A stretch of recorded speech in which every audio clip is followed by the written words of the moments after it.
O que nós vamos falar aqui mesmo? Nós já falamos tanta coisa que eu já até esqueci. Acho que a gente pode falar de shopping center primeiro. Não é? Acho que tem que começar daqui. Preciso ver aqui como é que coloca. Mas eu acho que essa está dentro da proposta. Você já viu aquele que eu fico usando para a banca? O quê? Você quer você ficar nessa? Eu fico O reloginho, nela? onde é que tá o reloginho? Ah, aqui, o reloginho. Ah, pode ser com cronômetro, né? Vou deixar assim, ó, que chique. Mais chique. A Dori, deixa eu ver só aqui. Mas qual cor de caneta você quer? Ó, eu vou Mas fazer todas são assim. Laranja. Laranja.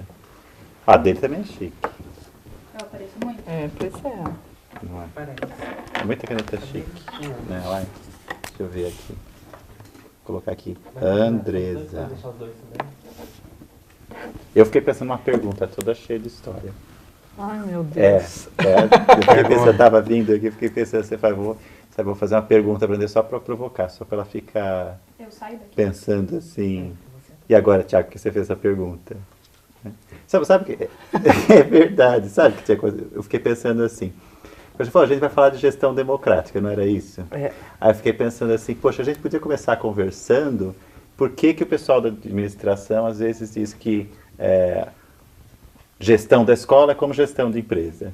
Sabe um pouco essa questão? Eu fiquei pensando nisso, não é? O que você acha, Mário? Eu acho que a pergunta é interessante e eu vou devolver a pergunta. Vai devolver? O pessoal fala que gerir a escola é a mesma coisa que administrar a empresa. Esse pessoal é quem? Isso é uma boa pergunta. De onde que eles vêm? Pois Que é. formação que eles tiveram? Que classe social que eles representam? É verdade, né? Eu acho que a gente tem que ir na origem. É da mesma forma que está aqui o burrinho dizendo para você minha origem é essa, Sim. né? É o fato da gente reconhecer a origem de quem faz essa afirmação. Porque uma coisa é você administrar uma empresa para ter fins lucrativos em cima de produção de bens. Outra coisa é você educar uma sociedade dentro da escola, né? Você trabalhar com o ser humano. Mas o argumento é que assim, ó, a parte financeira, a parte contábil da escola é a mesma coisa, quer dizer, é como se fosse assim, estou usando as técnicas, mas é com fins lucrativos ou retorno, sei lá, não é a mesma coisa. Não é a mesma coisa. Então, quando você fez essa pergunta, eu já fiquei pensando o mesmo que o Mário. Quem é que diz e também quando diz, né? Porque hoje em dia, dificilmente alguém envolvido com as pesquisas da área da educação vai sustentar que a administração da escola possa ser feita da mesma forma que a administração da empresa. Agora, há alguns anos, quando a gente começa a discutir administração escolar no Brasil, é a área da educação que vai afirmar isso. Então, se a gente pensar no quando, né, a discussão de administração escolar no Brasil começa assim, e depois a gente revê, começa a entender que a natureza do processo de produção pedagógico da escola é diferente da natureza do processo de produção da empresa, que, portanto, não faz o mínimo sentido a gente importar a mesma forma de pensar a gestão. Né? Então, não é a mesma coisa. Ainda que a gente lide com uma série de processos ainda burocráticos, o fato da natureza do processo de produção pedagógico ser diferente inviabiliza que a gente use a mesma lógica. Mas você não entende isso, de verdade. Não entendi isso. É assim, eu conversei com a natureza. Porque eu ouço coisas assim, olha, basta você aplicar as técnicas, quer dizer, não é uma coisa assim do tipo. É como se fosse, eu separo o pedagógico do administrativo. Não separa o pedagógico administrativo na escola. Não separa. Mas assim, quer dizer, eu tenho que prestar contas do gasto do dinheiro da escola. Sim. Por exemplo, eu recebo essa verba, sei lá, da PM, tem uma né? Mas para fazer isso, sei lá, eu contrato um contador. Quer dizer, não é um trabalho... Bem, então, aí é que tá. O trabalho de administração da escola, ou de gestão da escola, eu tenho defendido que tanto faz, depois eu posso até explicar o porquê que tanto faz. O trabalho de administração da escola ou de gestão da escola, ele tem alguns aspectos que são mais burocráticos, como esse de prestação de contas, que de fato não vai diferir muito de qualquer outra instituição. Agora, ele envolve muitos outros elementos que não se resumem a isso e que tem uma complexidade muito maior justamente por conta da natureza do processo educacional. Então, por que não é só uma questão técnica? Se para administrar uma empresa faz sentido eu pensar em técnicas para conseguir uma produção mais eficiente, ou seja, uma produção que consiga mais resultado com o mínimo de recurso, na escola eu não tenho como aplicar técnicas nesse sentido. Porque, primeiro, que eu não tenho o mesmo tipo de controle do produto final da escola como eu tenho esse controle dentro de uma empresa, né? E dentro da escola, bom, vamos começar a pensar o que tem diferente, né? O que é o produto da escola? O que é o produto da escola? Mas é uma boa pergunta. Hein, senhor pedagogo? É verdade. O que é o produto da escola? Mas será que... Isso é uma coisa que eu sempre achei estranho. Eu não consigo falar em produto, né? Isso já começa... então, estranho, a gente fala, não é para a gente estar produzindo nada. Isso. Eu brinco sempre com os alunos, eu falo que a gente só pode usar produto para fazer essa comparação entendendo produto entre aspas, né? Porque senão a gente já começa por aí simplificar o processo. Mas o Vitor Pardo faz essa discussão, né, que o produto do trabalho pedagógico é o aluno transformado pelo conhecimento. Então, não é o conhecimento, não é a aula, não é só o aluno em si, mas é o aluno transformado pelo conhecimento. Sobre isso, vai influenciar uma série de fatores que não só o trabalho da escola. Então, a escola tem... um controle muito mais limitado sobre o seu produto do que qualquer outra instituição, qualquer outra organização. Né? Então, não dá para a gente pensar na aplicação de técnicas. Esse é um dos motivos pelos quais não dá para a gente pensar em a incorporação de técnicas, né? Até porque mesmo nas empresas essas técnicas nunca são neutras, né? Que dirá na área da educação. Eu quero adicionar o que a Andresa está dizendo, uma outra postura. Quando nós falamos em gestão democrática, necessariamente nós falamos em gestão da coletividade, da comunidade local e da comunidade escolar gerindo a escola. E você começou perguntando administrar a escola, gerir a escola. Tem uma confusão muito grande aí. Né? A palavra gestão está sendo colocada sem ser pensada também, né? Sem ser refletida. Gerir é um processo de gerência local, né? De administração local. E nós temos vários hoje estudando essa diferença, né? E a conclusão que eu vejo mais condizente hoje é olhar a administração da escola pública vinda das esferas superiores. Né? Então, é aquele que faz política, aquele que controla, aquele que impõe políticas públicas está administrando. Na verdade, a escola está só gerindo, né? Está sendo o gerente, executor daquelas normas, daquelas regras. Então, eu não gosto muito de falar de administração escolar. Eu gosto de falar de gestão escolar porque eu me refiro à administração como uma esfera superior. Entendi. E muitas vezes, né, as decisões dessa comunidade local e escolar não condizem com os interesses dos programas e políticas que vêm da esfera administrativa. Vou te dar um exemplo.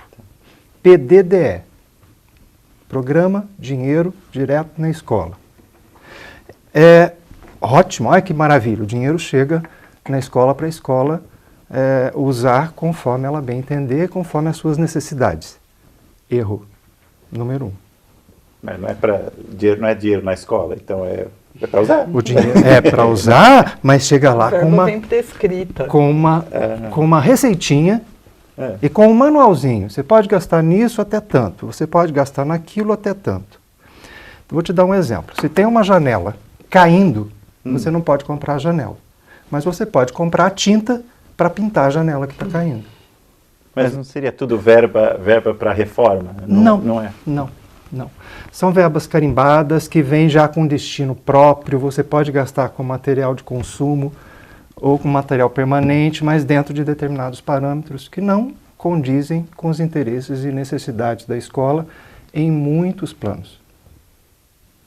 Então, essa forma de administrar, ou seja, aquela administração que controla e aquela administração que impõe um planejamento a ser executado, né? E ela quer produzir mais com menos, essa é a visibilidade, produzir mais com menos para a administração pública, é você fazer pouco dinheiro render muito. E, na verdade, isso não vai no horizonte dos interesses da comunidade escolar. Isso. Mas, assim, ó, produzir mais com menos, na prática, é o quê? É ter boas notas nos índices de avaliações. Quer dizer, então, como resultado. O meu resultado acaba ficando ou ter a um nota. índice de aprovação maior, independente da aprendizagem real dos alunos. Sim, sim. Né? Então, a progressão continuada acaba fazendo um tanto disso, né? Produzir mais com menos. Você reduz o índice de reprovação e você reduz os gastos com educação, porque o aluno que reprova custa o dobro do que, né, o aluno que passa fica dentro da idade esperada, né? Agora, essa coisa que o Mário está falando da administração e da gestão, ela é uma discussão importante e que tem sido muito negligenciada. Então, daí quando eu disse tanto faz, o tanto faz tem a ver com isso que o Mário falou. No Brasil, a gente começa a chamar de gestão escolar ou gestão da educação lá no final dos anos 70, início dos anos 80, quando a gente começa a fazer a discussão quando a gente começa a fazer a discussão da gestão democrática no cenário de redemocratização do país, do fim da ditadura, enfim. E daí, então, a gente começa a perceber que a forma de conceber a administração da escola como sendo um simulacro da administração das empresas estava equivocada. E começamos, então, a fazer a crítica a isso, né? Isso nos anos 70, na verdade, a crítica. E daí, nesse cenário de redemocratização, onde se reivindicava o princípio da gestão, que a gestão democrática se tornasse um princípio constitucional, nesse cenário, não parecia adequado usar o termo administração, porque ele vinha impregnado de toda essa ideia de técnica típica da administração de empresas. Então, o termo gestão, ele começa a ser usado como sendo um termo que representasse um pouco melhor esses anseios de relações mais democráticas e que, de alguma forma, representasse um rompimento com essa dimensão técnica da administração. Porém, embora tenha sido esse o movimento, né, da discussão da gestão democrática, a gente observa que isso não foi feito só na área da educação. Quando a gente olha, por exemplo, para a área de administração de empresas, a gente percebe que eles também mudaram os termos. Né? Eu brinco sempre, dentro de um curso de administração de empresas, embora o nome do curso permaneça administração de empresas, as disciplinas todas foram alteradas para gestão de alguma coisa. Né? Então, daí a gestão de recursos humanos, gestão da produção, gestão de negócios, gestão financeira e tal. E daí tem um autor que o Mário usou na dissertação, que a gente discute bastante, que é o João Barroso, que ele discute o que significa essa utilização do termo gestão, portanto, nesse cenário onde até mesmo a teoria geral da administração de empresas começa a usar o termo gestão.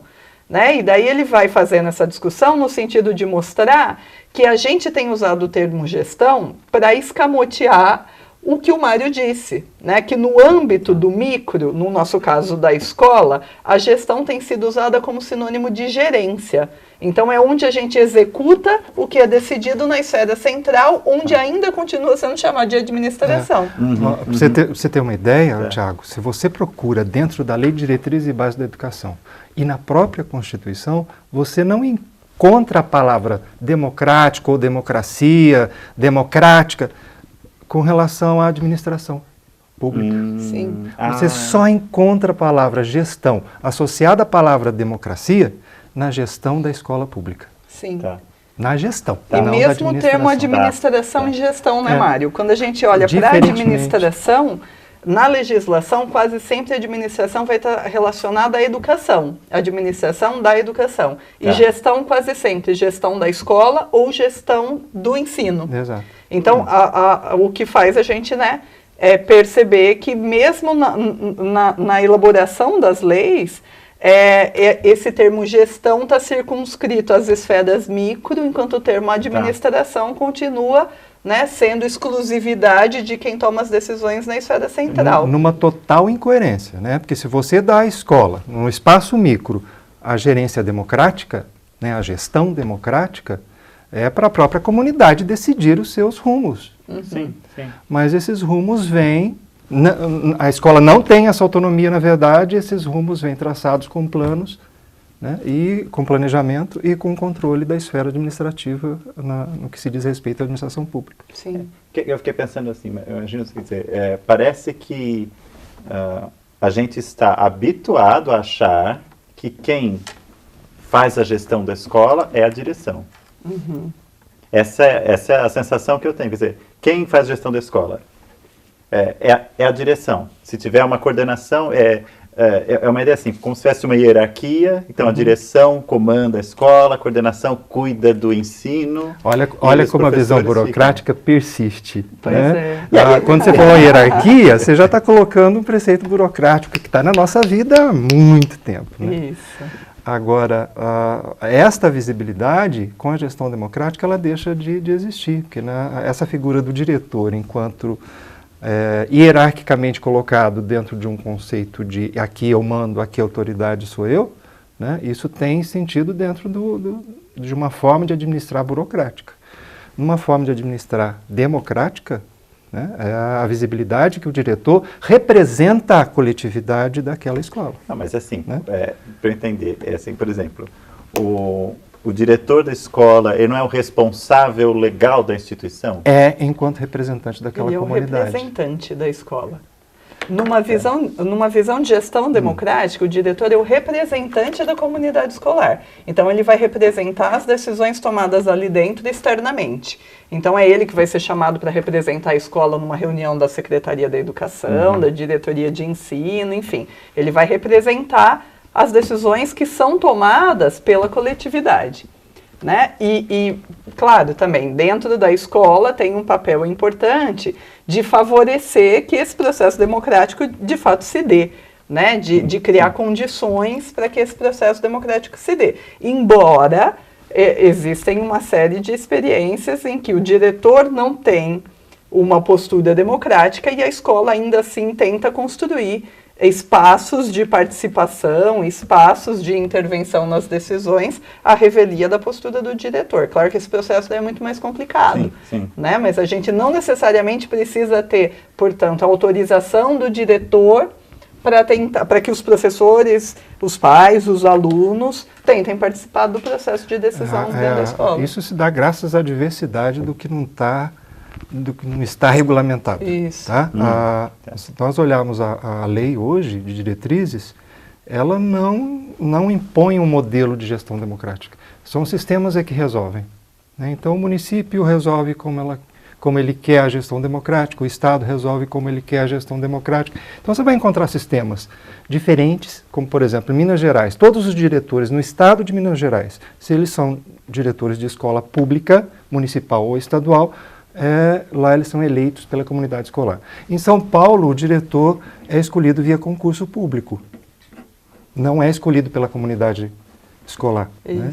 Então, nós temos diferenças entre os sistemas, né, que acontecem, mas isso, dentro do contexto de gestão democrática, não muda.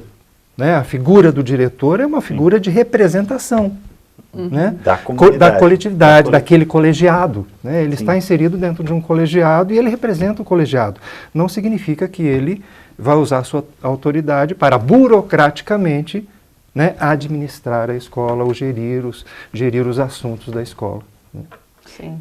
Mas é isso que eu fico pensando. Então, uma escola que funcione numa condição onde haja gestão democrática, o que vai ter nessa escola de diferente de uma escola que é o diretor mandando, o coordenador fazendo? Então, primeiro, para a gente pensar em gestão democrática, a gente teria que ter 3 coisas. Para a gente poder dizer que tem gestão democrática de fato, a gente precisaria de 3 coisas.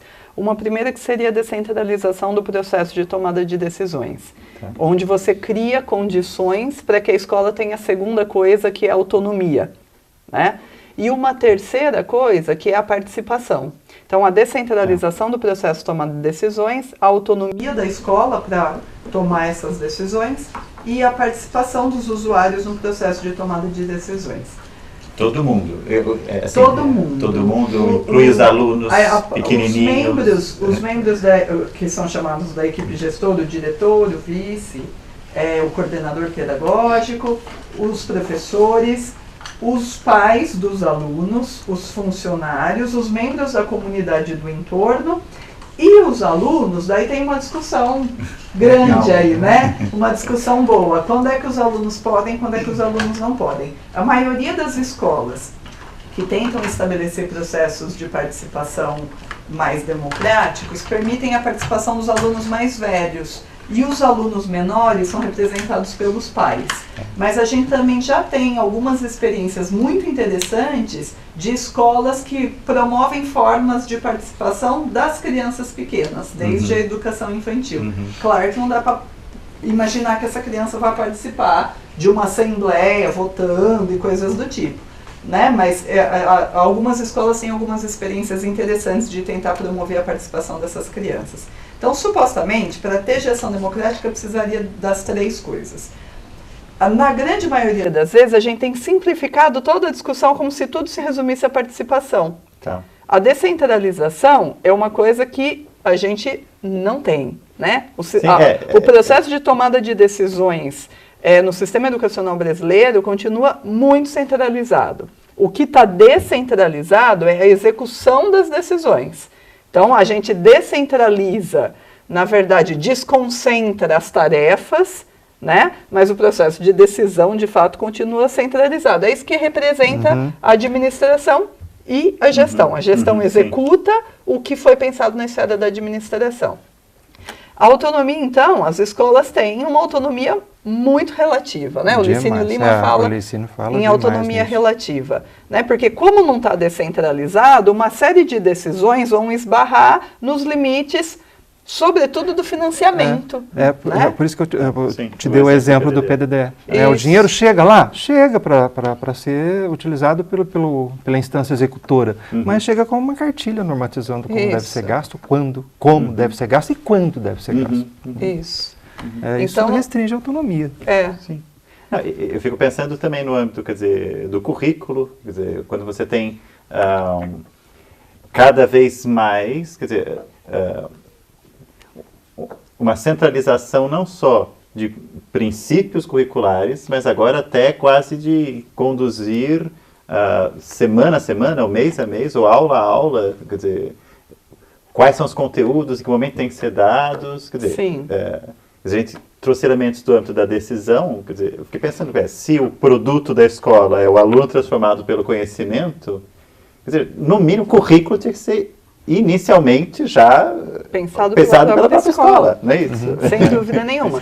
Então, e daí essa autonomia, ela é relativa por conta disso. A gente tem uma série de determinações externas que vão agir no sentido de restringir cada vez mais essa autonomia.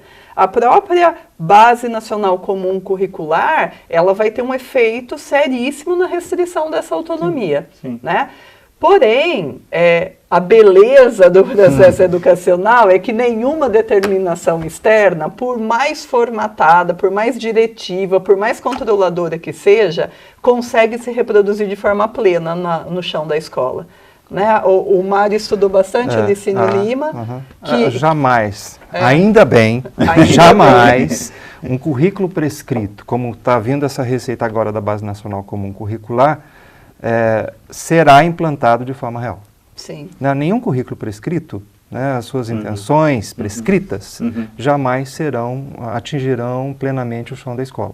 O chão da escola é executado em cima do que a gente chama de currículo real, aquele que acontece. Sim. E ele acontece segundo as necessidades, segundo os limites, segundo as possibilidades da escola e daquela comunidade onde a escola está inserida. Sim. Agora, você colocou, olha, o aluno transformado pelo conhecimento. O aluno, se nós olharmos por esse lado, da gestão democrática como espaço de educação para a democracia, a participação entra justamente nesse ponto. É participando da democracia que nós aprendemos a participar na democracia. Sim. E o bom do espaço democrático da escola é que lida-se como instância decisora, não o diretor, mas o colegiado, o conselho da escola, composto por representantes da comunidade. Então não basta nós educarmos só para participar. Isso. Nós temos que educar os participantes desses conselhos para aprenderem também a representar. Sim. Que é uma crise que nós vivemos hoje, né? A crise da representação democrática. Nós não temos problema com participação. Nós sabemos o que é democracia. Nós temos uma crise de representação, né? E a educação vai nesse sentido, né? A prática da educação, da gestão democrática, ela implica numa educação voltada à participação e a educar para a participação e para a representação. Sim. Né? Essa é a grande justificativa da gestão democrática, né? Se a gente quer formar alunos aptos a participarem, a criarem, a viverem numa sociedade democrática, não faz sentido que a escola não seja um ambiente democrático. Né? Então, se eu estou pensando na formação desse aluno para esse tipo de sociedade, a escola tem que reproduzir esse modelo de sociedade. Sim. Né? Tem que começar, portanto, desde... Eu tenho defendido, embora isso tenha alguma resistência, mas desde os menores, a participação no processo de tomada de decisões. O legal dessa coisa da participação é que quanto mais participação, mais a gente consegue alargar os limites da autonomia da escola. Menos relativa se torna essa autonomia, né? Mais coisas a gente consegue fazer quanto mais participação tem. É claro que ainda assim a gente vai esbarrar numa série de coisas por conta de não ter um sistema de ensino descentralizado. Mas, bom, a escola que o Mário fez a pesquisa, acho que é um exemplo bom disso, né, Mário? Aquela coisa de, por conta de ter uma participação grande dos usuários da escola, consolidada, eles conseguirem, inclusive, a manutenção do ensino médio, superando todos os limites que estavam dados pela autonomia da escola. Para você entender, né, as escolas municipais, né, o município não tem como tarefa normativa, regulada, lidar com o ensino médio. É uma escola municipal. É uma escola municipal que tem o ensino médio. Tá. Nossa, só que a comunidade está tão participativa politicamente dentro dessa escola que a comunidade local não admite que a administração pública municipal acabe com o ensino médio naquela escola. Entendi. Olha. Então, toda vez que entra um prefeito que foi eleito, a primeira coisa é dizer, vou fechar o ensino médio. A comunidade se reúne e diz, não, não vai fechar. E não fecha. Olha. A ponto, né, de irem para a porta da prefeitura com cartaz, não vai fechar. Né, e não fecha. Só observando, Andresa, que nesse labirinto, né, da gestão democrática, a escola continua com uma autonomia que calha com a sua questão sobre o currículo, né, imposto pela base nacional. É a autonomia de produzir o seu projeto político-pedagógico. A palavra político não saiu desse projeto, ela continua. Sim. A escola não vai produzir um projeto pedagógico para executar, né, as políticas públicas, ela vai produzir um projeto político-pedagógico. E esse projeto político-pedagógico deve ser produzido de acordo com os interesses daquela comunidade. Sim. O que é produzir um projeto político? Ora, se nós queremos alunos transformados pelo conhecimento, que alunos são esses segundo a visibilidade daquela comunidade? Se a escola resolver não seguir a base nacional comum curricular, o projeto político-pedagógico é autonomia decisória da escola. Ela pode. Isso também não está claro na vida da educação brasileira. Né? Chega, nós temos que seguir o PCN, nós temos que seguir a base nacional comum curricular. Opa, a escola tem autonomia de produzir o seu projeto político-pedagógico. Não tem obrigação, não. Isso eu digo que existe aí um confronto legal, né? Tem um... É central da escola, quer dizer, a escola ela faz o que quiser com o seu PPP. Quer dizer, o seu PPP o projeto político-pedagógico ele tem que ser entendido muito mais que um documento, como sendo a própria identidade da escola, né? A forma como a escola pensa a si mesma. Então, nesse sentido, a LDB vai fazer menção num artigo, agora não vou lembrar o artigo, que a escola tem autonomia para elaborar o seu próprio projeto político-pedagógico, tendo observância às diretrizes do sistema de ensino. Quando ela diz diretrizes do sistema de ensino, o que é que a gente entende? Qual a diferença, por exemplo, de eu pensar em diretrizes curriculares nacionais para o ensino fundamental e pensar numa base nacional comum curricular? No meu entendimento, o país tem como obrigação formular diretrizes gerais que os sistemas de ensino todos que fazem parte dele vão adequar essas diretrizes às suas necessidades. É diferente de você estabelecer um currículo, porque isso vai contradizer o que está dizendo na própria LDB, que é a autonomia da escola para elaborar o seu projeto político-pedagógico. Como a formação na área de gestão escolar, na maioria das licenciaturas, ou inexiste ou é muito falha, a maioria dos professores não tem esse conhecimento do potencial da elaboração do próprio PPP. Né? Então fica muito fácil, né? E é corriqueiro que os sistemas de ensino diga para os professores que eles têm que elaborar o PPP, mas que o PPP tem que estar de acordo com o currículo oficial do sistema de ensino ou de acordo com a proposta pedagógica do sistema de ensino. E, na verdade, o que a LDB diz é que tem que estar de acordo com as diretrizes. Diretrizes envolve uma orientação muito mais ampla, abrangente, aberta do que um currículo. Genérica. Né? Diretriz é genérica. Essa é uma sutileza que controlar o cotidiano. Isso. Ano por ano. Não é um currículo pronto, né? Olha, aqui você tem o ano como cronograma, está aqui o que você vai fazer a cada semana, né? O que você vai ensinar a cada semana. Não é bem assim. Um outro ponto interessante da gente observar, Andres, é justamente essa questão de colocar a comunidade para participar da avaliação, da elaboração e da avaliação desse projeto político-pedagógico. A escola que eu pesquisei, pais, alunos, todos, né, apesar de existir uma lei municipal que proíbe o aluno maior de 14 anos de estar no colegiado, né?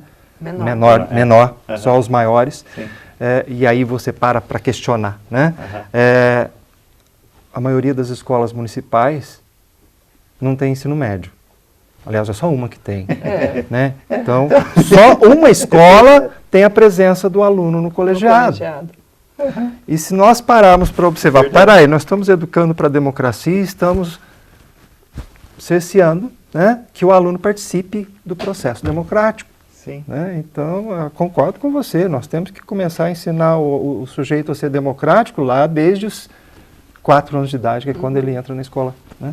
Obrigatoriamente. Nossa, isso é um potencial formativo gigantesco. Né? Quer dizer, e eu fiquei pensando, na verdade, num processo inverso. Olha, se a participação na democracia começa na escola, uma grande quantidade de escolas onde não há uma participação democrática forma para qual democracia? Exatamente, essa é a questão.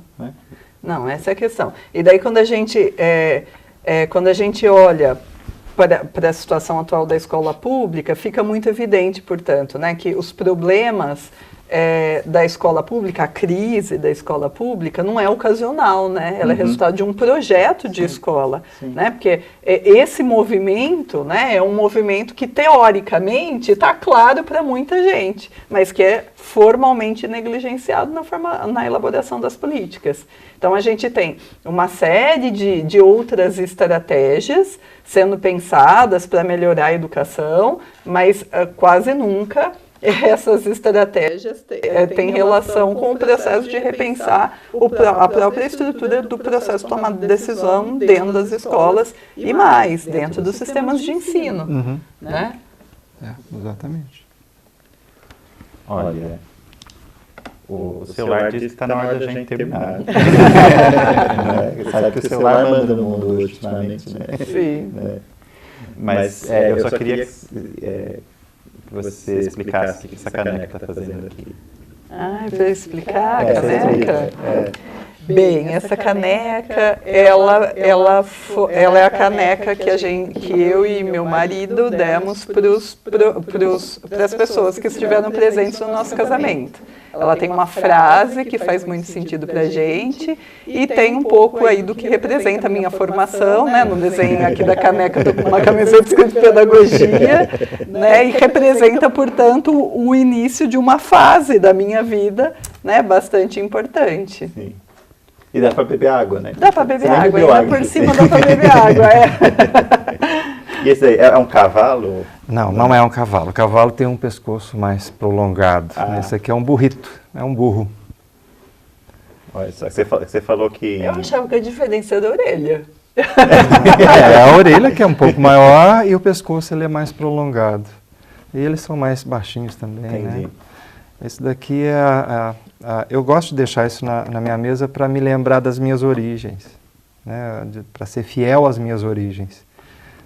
Meus avós, um foi boiadeiro, né? Vivia em lombo de burro, e o outro era tropeiro, né? Um de origem espanhola, outro de origem portuguesa, mas um era tropeiro e o outro era boiadeiro, e está aqui a ferramenta de trabalho deles, né? E eu acho que sempre a gente tem que olhar para não se esquecer das origens, né? Sim, Virar as sim, origens. Sim. E aquela coisa de família também, né? Claro, Uhum. claro. Né? Lembra a família. Gente, adorei.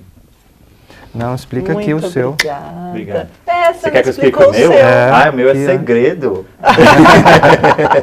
O meu é segredo. Não, esse é um projeto de cerâmica de um ceramista chamado Paulo Grell. Um projeto muito bacana, eu gosto muito do trabalho deles.